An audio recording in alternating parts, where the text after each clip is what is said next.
Whatever suffers is not part of me. Whatever suffers is not part of me. That's lesson 248 in A Course in Miracles workbook for students.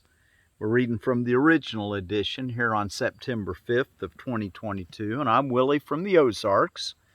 Whatever suffers is not part of me. I have disowned the truth. Now let me be as faithful in disowning falsity. Whatever suffers is not part of me. What grieves is not myself. What is in pain is but illusion in my mind. What dies was never living in reality and did not mock the truth about myself. What dies was never living in reality and did but mock the truth about myself. That I have eternal life. I can't die. Now I disown self-concepts and deceits and lies about the Holy Son of God. Now I am ready to accept him back as God created him and as he is. Now am I ready to accept him back. Are you ready to accept back the true identity of yourself, which is, remember, nothing real can be threatened. If you can die, well, that you're looking at yourself in a way that's not real. Nothing real can be threatened. Nothing unreal exists. Herein lies the peace of God. Now am I ready to accept him back, the Holy Son of God, as God created him and as he is. And the prayer under whatever suffers is not part of me says, Father, my ancient love for you returns and lets me love your Son again as well. Father, I am as you created me. Now is your love remembered and my own. Now do I understand that they are one. Okay, let's go take a look in our next, we're ready for chapter 26 in our text reading. And that first paragraph is called the chapter 26 is called The Transition. And first paragraph, the introduction. In the dynamics of attack is sacrifice a key idea. It is the pivot upon which all compromise, all desperate attempts to strike a bargain, and all conflicts achieve a seeming balance. It is the symbol of the central theme that somebody must lose. Its focus on the body is apparent, for it is always an attempt to limit loss. The body is itself a sacrifice, a giving up of power in the name of saving just a little for yourself. The body is itself a sacrifice, a giving up of power in the name of saving just a little for yourself. To see a brother in another body separate from yours is the expression of a wish to see a little part of him and sacrifice the rest. Look at the world, and you will see nothing attached to anything beyond itself. All seeming entities can come a little nearer or go a little further off, but cannot join. Okay, so is the world. But we're learning to see things with the eyes of Christ, where we are all connected in love. Okay, the sacrifice of oneness, and that word sacrifice is in quotes because there really is no sacrifice, but you can believe there is, and our beliefs are strong. I want to tell you a really quick little story about how strong our beliefs are. The other day, on that day that we were doing the lesson, I told you I thought it was getting ready to rain. Well, it rained. And it was, I think it was on the day, just 3 or 4 days ago, and we were on the lesson, I am in danger, nowhere in the world, lesson 244, 3 days ago. And after I got done, I went out to do a little bit of work here on the place, and lightning started striking. I was on my tractor. I was cutting some logs, And I decided not to get back up on the tractor and drive across the field back to the house. I just ran. As I'm running, I'm thinking, I'm in danger nowhere in the world. I feel like I'm in danger. I've been trained since I was a little kid. Don't stand out in the rain with lightning striking. Don't stand next to a tree. I had a friend who got killed by a lightning strike. Carl Rayner many years ago, or a few years ago. Anyway, I thought, well, my beliefs are making me run fast. But the whole time I was at least thinking, the reality is I'm in danger nowhere in the world, and that lightning can't strike me unless it's meant to do so. So, anyway, our beliefs are really strong, aren't they? So we can believe. I say all that because this lesson, this text, the sacrifice of oneness. You really can't sacrifice oneness, but you can believe you can, and our beliefs can make us run even though there's no danger. The wicked flee when no one pursues, it says in the Bible. Those who do evil things, it comes back on them, and they think evil things are being done to them. That's a good reason why you want to always send off love, so that you only see love coming back to you. The wicked flee when no one pursues, but the righteous are as bold as a lion. I believe that's in Proverbs. The sacrifice of oneness. The world you see is based on sacrifice of oneness.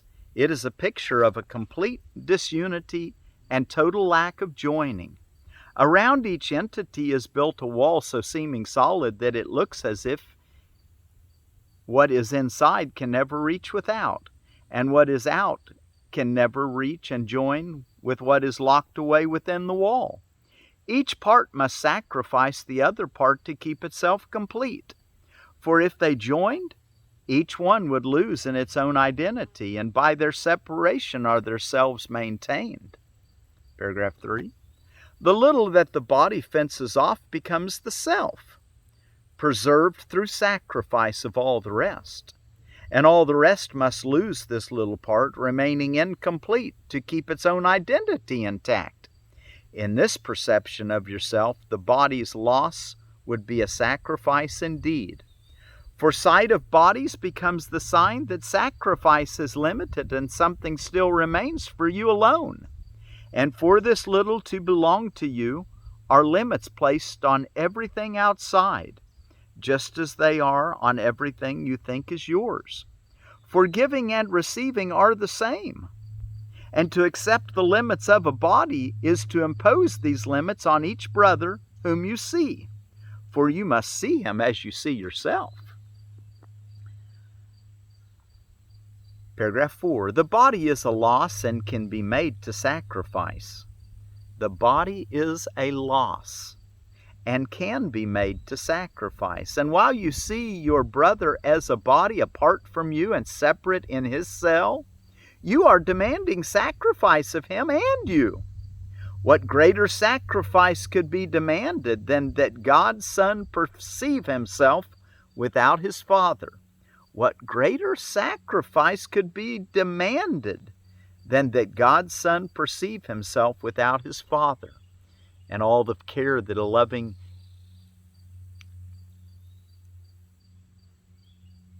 all-powerful Father would give to his Son. So what greater sacrifice could be demanded than that God's Son perceive himself without his Father, and his Father be without his Son? Yet every sacrifice demands that they be separate and without the other. The memory of God must be denied if any sacrifice is asked of anyone. Whoa, listen to that. The memory of God must be denied if any sacrifice is asked of anyone. We want everyone to be themselves. What witness to the wholeness of God's Son is seen within a world of separate bodies? What witness to the wholeness of God's Son is seen within a world of separate bodies? However much he witnesses to truth, he is invisible in such a world, nor can his song of union and of love be heard at all. Yet is it given him to make the world recede before his song, and sight of him replaced the body's eyes. Wow, let's listen to that inner song and see the Christ in everyone. Let's don't see ourselves as the world sees us, as connected, disconnected. I'm over here, you're over there, and there's a space between us. Through the eyes of Christ, we realize that that was the illusion, and that the reality is that we're one. Just like we step back away from those two blue blood cells or bone cells or kidney cells, but the two cells, they seem to be independent and apart at the cellular level. But if they could step back away from their cellular level a couple, 3-4 feet, they'd see, oh, you mean I'm making up that body? It's called you? Well, this is how we want to start seeing things. Not be so attached to what we see with the eyes, because they have been made to deceive us. So we'd have a place where we think we could be apart from God and from each other and live our own will, the authority problem. Okay, why don't we stop there and let's go back and take a look in our, let me mark this for tomorrow. Okay. Now, today we are on our lesson, What Suffers is Not Part of Me. And we will have What is the World reading. Before I read it, let me tell you about another squash called the Boston Marrow. There is a picture of it, that pretty little girl holding that squash. So let me tell you about the Boston Marrow squash out of the Baker's Creek Heirloom Seed Catalog, and it's the Curcibita maxima. Lovely 15-pound fruit, is Hubbard-shaped and a brilliant red-orange in color. This variety was first documented back in 1831 by Fearing Burr, the author of Field and Garden Vegetables of America. This variety was first mentioned being grown by Mr. J.M. Ives of Salem, Massachusetts. Mr. Ives had received seeds from a friend in Northampton, Massachusetts, who had obtained his seeds from a friend in Buffalo, New York.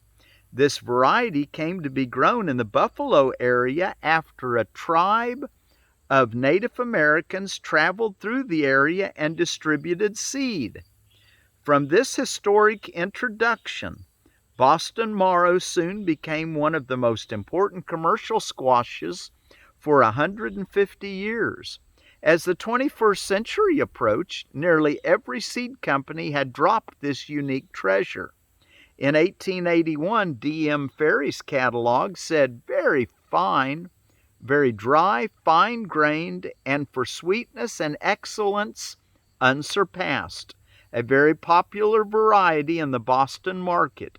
It has rich orange flesh that wanted a place in Slow Food's Arc of Taste, having superior flavor and taste. And that's the Boston Marrow squash, kind of a pumpkin squash, a Curcibita maxima, same as your Atlantic giant pumpkin I read to you yesterday and the day before, the Big Macs. Those are all Curcibita maximas. All right, let's go take a look. Oh, I'm sitting underneath the walnut tree, and under the walnut, I found this on a really neat, the SARE website, and it's SARE is a Sustainable Agriculture Research and Education. It's a U.S. government branch that's actually devoted to some what I'd call very sane farming. Anyway, they're looking at things instead of they talked about how they're doing a test. I tried to find out more if they've completed their test, but it was a pasture weed control with juglone. You know, the chemical that a lot of plants can't grow around. Well, they're actually, they've done an experiment. Like I said, I don't know how they're experiment, but how much concentration you need to, how to soak the holes to get the juglone out of the holes into the water, and then spray that on your plants that you want to eradicate. They did a test control on cockelbur, thistle, nightshade, and multiform rose, which are things that, we would be nice if we had a nice way just to spray something on them and a few times, and they would lose their vigor and die. But that was actually helpful to the environment. It wasn't going to be caustic or hurt anything. They call this type of, and I think it's got allelopathy, use of the plant when it kills other plants. That chemical function is allelopathy, allelopathy. But anyway, you can find all their research, or at least I'd encourage you to look into the SARE, SARE, Sustainable Agriculture Research and Education, SARE.org, I think it was. Anyway, but you can look it up and find that. Okay, let's take a look at what is the world. The world is false perception. It is born of error and has not left its source. It will remain no longer than the thought which gave it birth is cherished. When the thought of separation has been changed to one of true forgiveness, will the world be seen in quite another light, and one which leads to truth, where all the world must disappear and all its errors vanish. Now its source has gone, and its effects are gone as well. The world was made as an attack on God. It symbolizes fear. And what is fear except love's absence? Thus the world was meant to be a place where God could enter not, and where his Son could be apart from him. Here was perception born, for knowledge could not cause such insane thoughts. But eyes deceive and ears hear falsely. Now mistakes become quite possible, for certainty has gone. When I was running through the rain with lightning striking around me, certainty had gone, huh? I was actually believing the illusion that I'm a separate entity and could be killed by the lightning.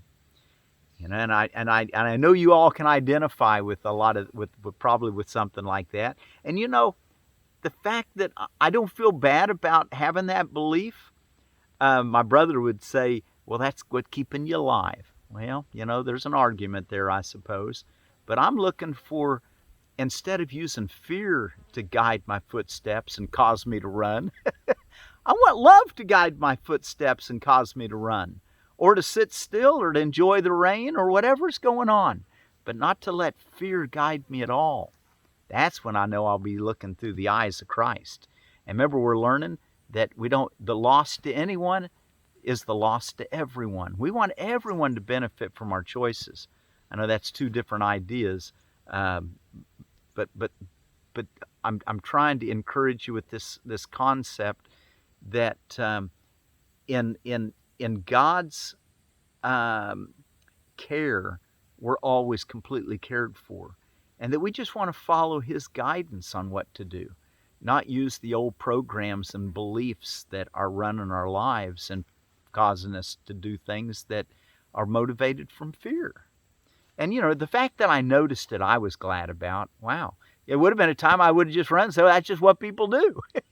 Now I was running thinking, I'm in danger nowhere in the world, but I sure do feel like I am. And I laughed about it as I was running. Okay, now mistakes become quite possible, for certainty is gone. The mechanisms of illusion have been born instead, and now they go to find what has been given them to seek. Their aim is to fulfill the purpose which the world was made to witness and make real. They see in its illusions but a solid base where truth exists, upheld apart from lies. Yet everything that they report is but illusion, which is kept apart from truth. As sight was made to lead away from truth, it can be redirected. Sounds become the call of God, and all perception can be given a new purpose by the one whom God appointed Savior to the world. Follow his light and see the world as he beholds it. Hear his voice alone in all that speaks to you, and let him give you peace and certainty, which you have thrown away, but heaven has preserved for you in him. Let us not rest content until the world has joined our changed perception. Let us not be satisfied until forgiveness has been made complete. And let us not attempt to change our function. We must save the world. For we who made it must behold it through the eyes of Christ, that what was made to die be restored to everlasting life. Thank you all so much for joining me out here today with this lesson underneath the walnut tree. That's why I'm sitting behind the walnut tree. Whatever suffers is not part of me. I was going to kind of show you, it's kind of wet today, but if you'll take your heel and kick along the bark of a walnut tree, underneath the outer layer of bark will be a chocolate brown, kind of a, do it sometime when it's dry. When it's wet, it's a little hard to do, but you could do it even when it's wet. But it'll be kind of a chocolate brown, a real light color brown, always the same. It's the only bark that does that. It's a real good identifying method for black walnut trees. I usually take my heel and my boot and just kind of give it a little kick and knock up a little bit of the outer bark, just a little bit of it, not enough to really hurt the tree at all, but just a little bit. This part that's got some moss on it, I don't think you'd be able to see it if I broke it off, but let's try it and see. I break a piece, there's a pretty good chunk. You can kind of tell that chocolate brown. It's wet, so it's hard to tell. But there's a little bit of that light chocolate brown color right there. It would be all that color if it wasn't wet. And anyway, I just kind of wanted to tell you a good identifying characteristic for the black walnuts, since we've been talking about them and juglone and their parasitic function and how they can kind of remove worms and whatnot. Whoever suffers is not part of me. Again, I just want to thank you for joining me out here underneath the walnut tree. And we'll he kind of take a look at that walnut as I'm reading this last lesson, reading it to you. Whatever suffers is not part of me. I have disowned the truth. Now let me be as faithful in disowning falsity. Whatever suffers is not part of me. What grieves is not myself. What is in pain is but illusion in my mind. What dies was never living in reality and did but mock the truth about myself. What dies was never living in reality and did but mock the truth about myself. Now I disown self-concepts and deceits and lies about the Holy Son of God. Now am I ready to accept him back as God created him and as he is, invulnerable even against lightning strikes. Everything's in God's care and hands, isn't it? And the prayer says, whatever suffers is not part of me. Father, my ancient love for you returns and lets me love your Son again as well. Father, I am as you created me.